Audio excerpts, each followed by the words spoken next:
Welcome back. Today, we're opening a case file so disturbing it rattled even seasoned investigators. In the early 2000s, South Korea was surging economically, culturally, and on the world stage, but not everyone shared in it. The gap between rich and poor widened, and the pressure on people at the bottom started to feel unlivable. And when the light doesn't reach every corner, the dark spreads anyway. In that climate, an ordinary-looking man became one of the most feared criminals in modern Korean history, Yoo Young-chul. What happened, and how did he turn into a national nightmare? To understand how this case broke open, we need to go back to pre-dawn on July 15, 2004. For most people, it should have been just another day, but in parts of southwestern Seoul, fear started to cling to certain nights people swore followed a pattern. Since early 2004, a series of brutal attacks on women had already put the city on edge. Rumors claimed there was a pattern, that several attacks happened on rainy Thursdays late at night, but investigators could not pin everything to one single offender. Some victims were young women, but the cases varied, which only fueled the panic. When they were found, they had multiple stab wounds and had bled to death. The killer showed extreme cruelty, yet strangely, cash, jewelry, and valuables were often left behind. There were almost no witnesses and almost no useful evidence. The investigation stalled, and fear filled the vacuum. Rumors moved faster than facts. Some people said a killer appeared on stormy Thursday nights and targeted women wearing white. Others claimed he was hunting women who rode a specific bus line. Panic grew, and more women started changing routines, getting home early, staying in, not taking chances. Around that time, a massage parlor owner, someone who arranged out calls, noticed a pattern of his own. At first, he dismissed the rumors, but then one of the women working under him disappeared while on her way to meet a client. Given the nature of the work, he first assumed she'd simply walked away. Then he found her car abandoned on an unfamiliar road. Inside, her phone, wallet, and personal belongings were still there. That wasn't normal. Not long after, another woman called him while on her way to meet a customer. Her voice was panicked. She screamed that she had been kidnapped, and then the call cut off. He tried calling back, but he couldn't reach her. She vanished too. That's when he started to wonder if the ghost stories were really a cover for something very real. He trusted his gut and started looking for common threads. After comparing records, he found something terrifying. The same phone number kept showing up right before workers vanished. He warned the others immediately. If that number calls again, he said, contact me right away. Then, in the dead hours before sunrise, the number called again. He answered. A low male voice asked him to send a woman to a certain location. Pretending to agree, he didn't go alone. He brought backup. But the man using that number seemed suspicious and extremely cautious. He changed the requested woman, then changed the location, then changed it again, and kept doing it until around 4 a.m. before finally naming a spot, an alley behind a shopping center. By then, 2 hours had passed from the first call. They moved into the alley, careful and quiet. They saw a man standing there on the phone. It was the same voice. As soon as they confirmed it was him, they rushed him. A violent struggle broke out. The man fought back hard. During the scuffle, he stuffed several business cards into his mouth, trying to chew and swallow them. That move said one thing loud and clear. He was hiding something. He had already flagged police, and an officer was initially involved, but the confrontation unfolded fast. The employees detained the suspect in a scuffle, and a nearby officer moved in and put the cuffs on him. Even after he was restrained, he kept shouting that he'd only swallowed a few flyers, and everyone was blowing it out of proportion. When asked about the phone number, he denied everything and claimed he had simply found the phone near a road. Then an officer asked a direct question. What did you do to those women? His answer froze the room. He said, I didn't kill them. At that point, police hadn't publicly confirmed whether the missing women were even dead, yet he spoke like he already knew. He was taken to the police station for questioning. Investigators identified him as Yoo Young-chul, 34 years old, about 5'7", average build. The most noticeable feature was heavy acne scarring that left his face rough and pitted. He had a long criminal history, with multiple prior offenses, including robbery and rape, and later reporting referenced a sex crime involving a minor. And according to reporting at the time, he had been released from prison the previous September. During the arrest, he kept repeating the same thing. He didn't want to go back to prison, and he hadn't done anything. Police noticed a small metal accessory on his wallet, something common at the time. One officer examined it closely and asked where he got it. Yu shrugged and said he'd bought it second-hand for cheap. But under magnification, they could see an 18K mark. The design also clearly looked like a woman's bracelet or anklet. It was gold jewelry, not some cheap trinket. He was lying. As police pressed, Yu got visibly tighter. Investigators were already aware that since earlier that year, a string of murders had occurred in southwestern Seoul. Some of those killings had not even been made public yet. Police had grouped them under what they internally called a southwestern serial murder case. But despite all the effort, the investigation hadn't gone far. Then they compared Yu's fingerprints with prints recovered from those crime scenes and concluded he likely was not the killer in that specific series. So if he wasn't their guy, why was he acting like this? That question pulled them toward another unsolved case, a separate string of murders targeting wealthy seniors in Seoul from September to November 2003.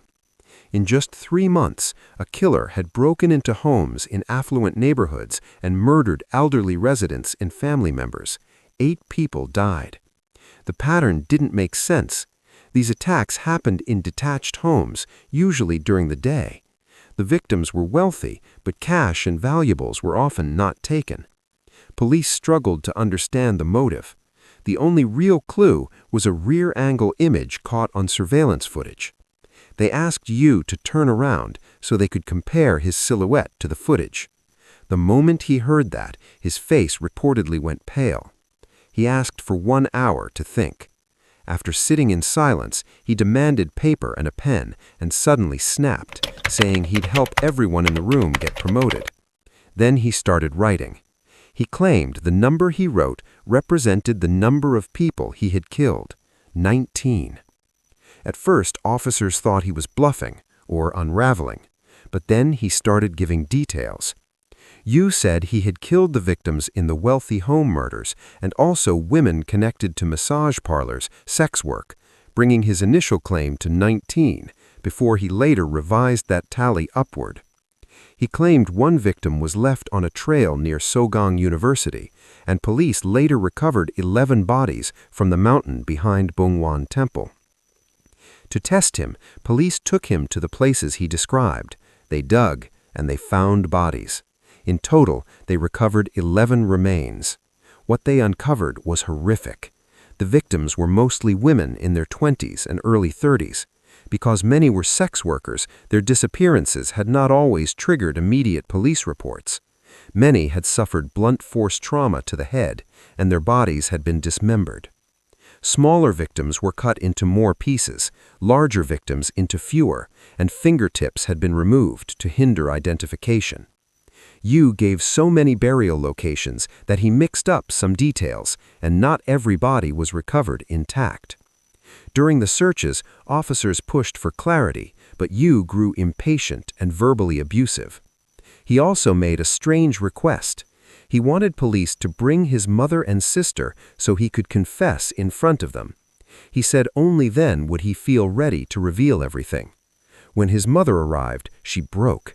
She could not believe her son was a serial killer. She even suspected the police had coerced him.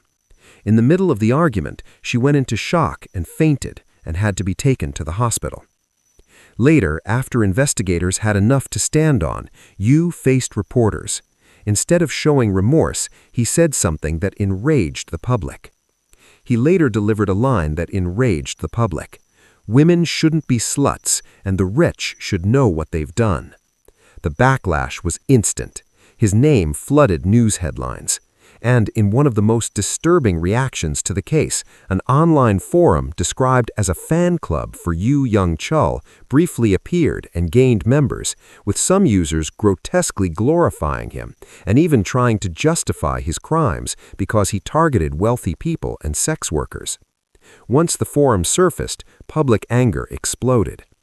Then something nobody expected happened. After one scene examination, Yu was brought back to an interrogation room. Suddenly, he began trembling violently, foaming at the mouth, and collapsed. Officers thought he was seizing and loosened restraints to help him. The moment their guard dropped, he sprang up and bolted, faster than anyone expected. By the time police reacted, he was gone. Police issued an emergency order and launched a full search.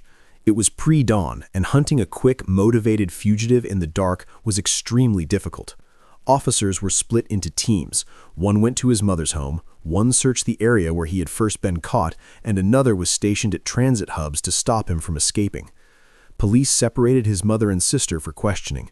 Under pressure, his mother eventually admitted that Yu had come home, packed some belongings, and taken cash from the house. Investigators followed the lead to his apartment, but he was already gone. At Yu's apartment, luminol lit up blood spatter on the bathroom ceiling and around the drainage pipes. They believed this was one of his primary murder and dismemberment sites. Near the apartment, investigators also focused on a short-handled hammer tied to his method. The shape of the hammerhead matched depressed skull fractures seen in victims. The surface had been cleaned thoroughly and no victim DNA was visible at first, but when police separated the head from the handle, they found blood traces in the hidden joint area, which became a major piece of evidence. Investigators then tried to predict where he would flee. They reasoned he would avoid the crowded city center and instead choose a more chaotic district across the river with red light areas and major rail access, a place where he could blend in and move quickly.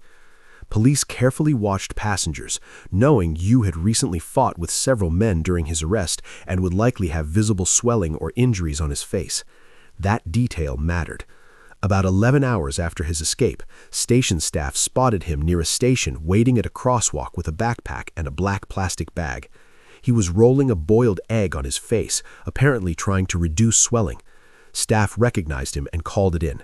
Officers moved in and took him back into custody. Back in interrogation, Yu started talking motive. He was the third of 5 children. His family was poor enough that, according to some accounts, his mother had once considered abandoning him when he was born. His father was a Vietnam War veteran who later drank hard, gambled, and became violent at home. When Yu was in middle school, his father died in an accident. His mother was left to raise 5 children, and despite the hardship, the family was often described as functioning on the surface. As a teenager, Yu came off quiet, older than his peers. Teachers described him as disciplined and loyal.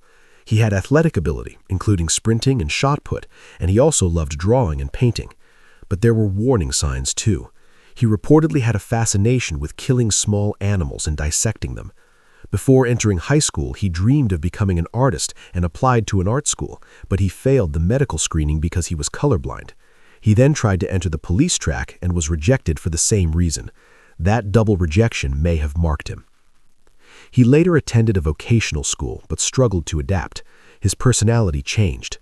In high school, he broke into a neighbor's home and stole a guitar and some cash. He reportedly thought the amount was small and that because he was young, nothing serious would happen. Instead, he was caught, sent to juvenile detention, and forced out of school. After that, he slid fully into a criminal life. He committed repeated thefts and other crimes and spent much of that period in and out of prison. At 21, he married a woman who worked in the sex trade, and they had a son. By day, he sometimes appeared to live a normal life, even working at a wedding photo studio. At night, he reportedly impersonated a police officer and shook down illegal street vendors. At 28, he was arrested for sexually assaulting a 15-year-old girl and sent to prison. His wife eventually filed for divorce. Yu later described that moment as spiritually shattering. He had once been religious, but after receiving the divorce papers in prison, he said he felt abandoned by God, threw away a cross in anger, and stopped believing. He came to blame poverty for everything and developed intense resentment toward wealthy families. While Yu was in prison, another notorious Korean serial murder case received major media attention. Yu became obsessed with the case and reportedly studied the killer's methods. After his release in September 2003, he returned to his mother's home and began preparing. He reportedly experimented on large dogs, first trying knives and then deciding blunt force attacks were more effective at dropping a target quickly and quietly. He stole a hammer from a nearby construction site, shortened the handle, reinforced it, and prepared gloves to avoid leaving fingerprints. Just 13 days after his release, he started killing again. He murdered 8 people in affluent Seoul neighborhoods, the series later known as the murders of wealthy elderly victims. In the final case of that sequence, surveillance footage accidentally captured his image from behind. Fearing detection, he temporarily stopped targeting wealthy households. He was also reportedly affected by news that one victim's family had donated large sums to society, which challenged his belief that rich people were all selfish and cold. So, he shifted targets. He didn't stop killing, he changed who he hunted. A few months later, he resumed. In July 2004, he reportedly impersonated a police officer in a market area, singled out a man selling illegal goods, and decided to extort him. He watched the man, then later approached, showed fake police identification, and handcuffed him. Yu got into the vehicle and drove the man to a remote place. At first, he claimed he only meant to rob him and let him go. But the man had prior experience with real police and quickly realized Yu was a fake. Fearing he would be reported, Yu killed him. During the attack, Yu injured his own hand and bled inside the vehicle. To wipe the evidence, he decided to destroy the body, and the truck with it. Early the next morning, he drove the truck to a junkyard area, set clothing on fire near fueled vehicles, and caused a large explosion. After a breakup with a girlfriend, Yu increasingly targeted young women in sex work, exploiting the fact that their disappearances might not trigger immediate alarm. Over about 4 months, he killed 10 women. He lured victims to his apartment, then attacked them. Because he often dismembered bodies in the bathroom, he reportedly called the bathroom door the door of death. He had no formal medical training, but he taught himself, and he did it alone. To make handling easier, he sometimes tied back victims' hair. He even claimed he sometimes listened to music while working through the psychological stress. He told investigators that before killing, he'd asked each victim's name, age, and address, and afterward, he wrote it all down in a diary. Police later found that diary. Along with his written descriptions, officers also discovered clippings or photos of luxury interiors and expensive cars, making his inner world even harder to understand. One of the most horrifying claims he made was that he had used organs from several victims, and he claimed he had planned to kill many more. During questioning, Yu often showed little remorse. He justified his behavior with twisted logic and made self-flattering comments, even claiming that his cowardice helped him see better at night and made him more effective. He spoke coldly about the victims, as if their deaths were deserved. Psychological experts later described him as deeply unstable, shaped by trauma and deprivation, using murder to relieve anxiety and reclaim damaged self-worth. Most of his victims were elderly people and women, groups he viewed as easier to overpower. Mental health evaluations reportedly produced scores indicating severe psychopathic traits. At the same time, police handling of the case drew criticism. For example, Yu had been detained for theft while some of the murders were still occurring. Critics argued that if police had collected and cross-checked fingerprints or DNA more effectively at that time, later killings might have been prevented. Investigators were also criticized for inefficient tactics, including broad nighttime vehicle stops with little strategic value and, at points, relying on near-superstitious ideas when they had no leads. Most embarrassing of all, Yu was first overpowered by civilians, not by a clean police takedown.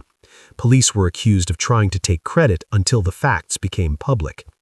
In the aftermath, police leadership acknowledged serious structural problems, fragmented jurisdiction, poor coordination, and a promotion system that rewarded arrests in ways that sometimes distorted priorities. Reforms followed, on paper and in practice. Authorities expanded forensic capacity, improved scientific investigation and evidence management, and began strengthening national databases.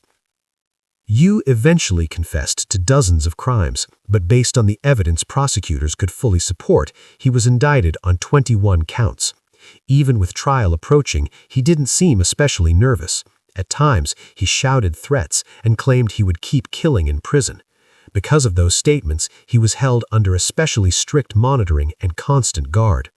He also behaved erratically, refusing food by claiming he had no appetite and demanding transfer to a better detention facility, then suddenly announcing he would study Chinese characters before trial. The swings whiplashed observers. His attorney later offered part of an explanation, saying Yu actually wanted to apologize to victims' families, but was angry that prosecutors kept him under tight control and did not give him the opportunity. His lawyer also suggested Yu's fasting was his way of expressing remorse. Before trial, Yu received a letter from a victim's relative, a man whose wife, son, and mother had been killed in one of the wealthy home murders. The man described waiting for his wife on the day of her birthday surprise, then going home after she failed to arrive, finding her collapsed in blood near the fireplace, and then finding his son and mother upstairs, dead as well. For him, even though the killer had been identified, nothing could restore his family. And yet, in a move that stunned many people, this grieving relative reportedly wrote that Yu's crimes were monstrous, but that he should not be executed. In response, Yu wrote a letter saying he deeply regretted what he had done and cried like rain. He even claimed that in another life he'd be reborn as a person of God and dedicate himself to service. He urged society to care more about people pushed to the margins. He signed the letter with self-loathing language, describing himself as a useless creature. But that reply was never sent. Yu attempted suicide in detention by climbing onto a table and trying to hang himself with an electrical cord. Guards intervened in time. To stabilize him, authorities temporarily cut off outside contact. In September 2004, Yu Young-chol's trial began. He faced multiple charges, including murder, theft, and illegal intrusion. The courtroom was packed. In addition to victims' families, hundreds of people came to watch. Security tightened, screening checkpoints, extra personnel, no room for chaos. Yu appeared in dark clothing, and his heavy beard and overall appearance made him look even more severe. Dozens of guards surrounded him. The atmosphere was combustible. Some family members broke down and screamed, begging the court to let them kill him themselves.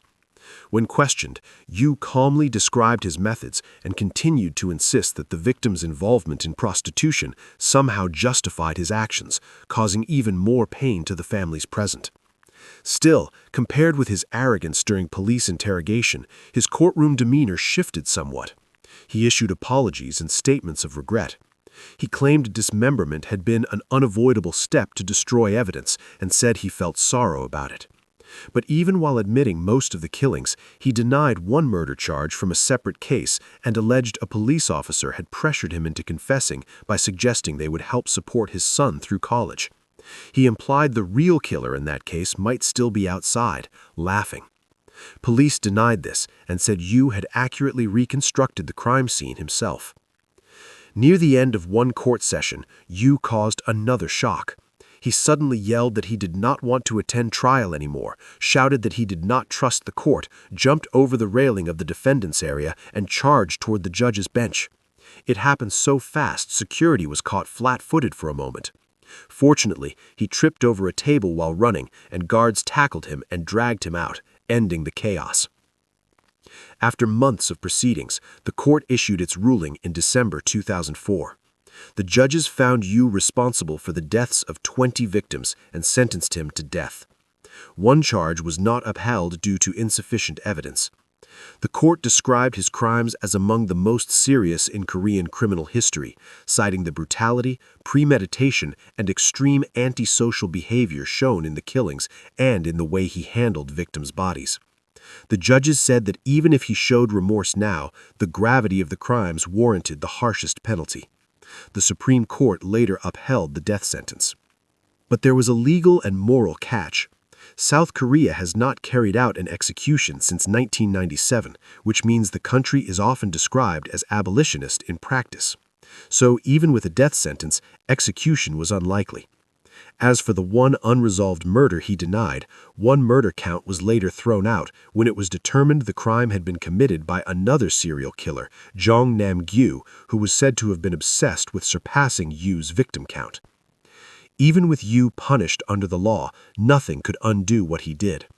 In the truck explosion case, what burned was not only the body of a street vendor, but the future of that man's family. The remains were so badly damaged that DNA recovery was difficult. Only after relentless effort by the family were some remains identified. He had been the oldest son, the primary breadwinner, and the emotional pillar of the household. After his death, the family collapsed. 2 younger brothers and a girlfriend of one brother later died by suicide. Another brother also attempted to end his life and survived only after being rescued, then struggled forward through psychiatric treatment and the difficult work of rebuilding a life. In prison, Yu reportedly exchanged many letters with a journalist. According to correctional staff, he often wore a mask, lay face down on the floor, and wrote constantly. Even during his limited recreation time, he sometimes refused to go outside, choosing instead to remain absorbed in writing. In one letter, he described one of his most frightening moments during the murders. While dismembering a body, he received a phone call from his son. His son simply asked how he was doing, but Yu wrote that he suddenly felt a chill run down his spine, as if his son somehow knew everything. Yu later wrote that every person carries both a desire to live and a desire to die, and that he had chosen the latter. In one final letter to the journalist, he ended the correspondence with a short line, "Let's stop here." Yu Young-chul remains one of the deadliest serial killers in South Korean history since the country's founding.